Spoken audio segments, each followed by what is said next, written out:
Welcome back to Rockstar Brewer.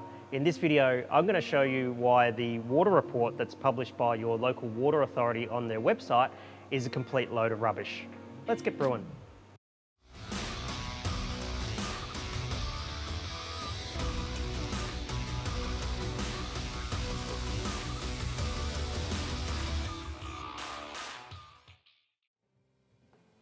This video is brought to you by The Fifth Ingredient, makers of Beer 30.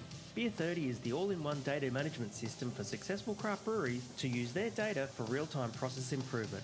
Get rid of those spreadsheets and whiteboards and take control of your brewery intelligence today.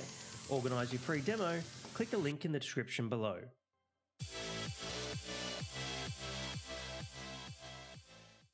Every brewer knows that water is a crucial ingredient to making really tasty beer.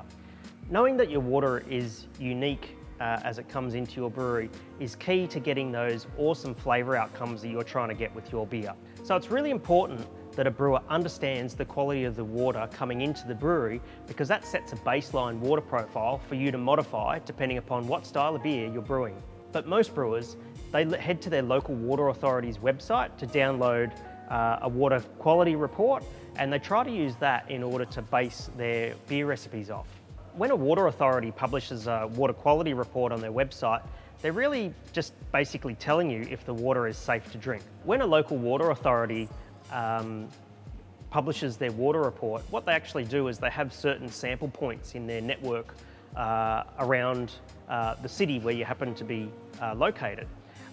And those sample points may or may not be anywhere near your brewery. And so again, we can't wind up with that situation where there are variables that don't accurately reflect what's going on within the four walls of your brewery. The information that the water authority actually collects as well contains a whole bunch of information that basically allows the water authority to sort of publish a report that says this water is safe to drink.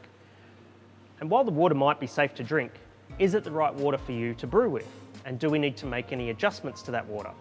And there's certain things that a professional brewer needs to know in order to achieve certain flavour outcomes in the beer.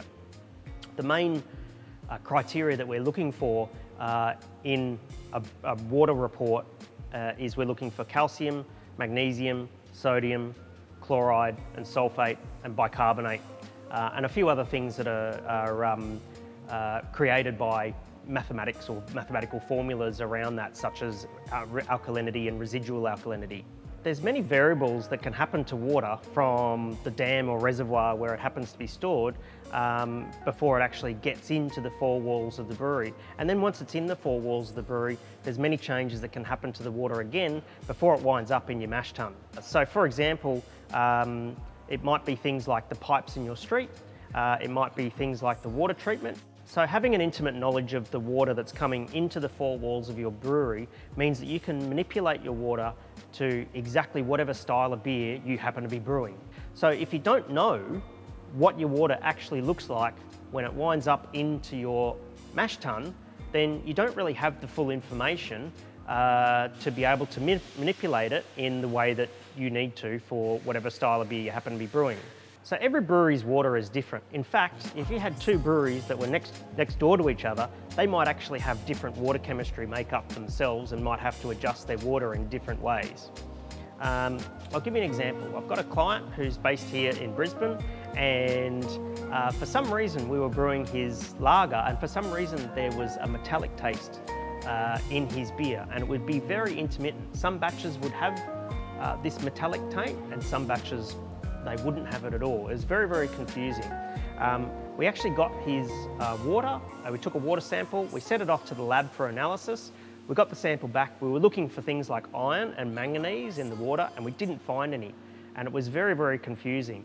And my client ended up speaking to the right engineer at the local water authority, and they sort of delved into a conversation about the water going into his street. And it turns out that there was a 120-year-old water main running up his street. And the inside of this water main, it was cast iron, and rust flecks were coming off the inside of this pipe. And intermittently, a fleck of rust would come into his brewery wind up in the mash tun and ultimately wind up in the beer. And that's how this beer wound up with this intermittent metallic taste. Once we knew that information, we were able to act on it and make those changes. So we enacted some more frequent water testing, and also that particular brewery had to change its water treatment so that the iron could be removed from the incoming water supply. So a water authority's report that you download off their website doesn't take into account the pipes in your street, the water treatment coming into your brewery, and even the pipework inside your brewery itself. You really need a water analysis that takes into account the actual water that's going into your mash tun.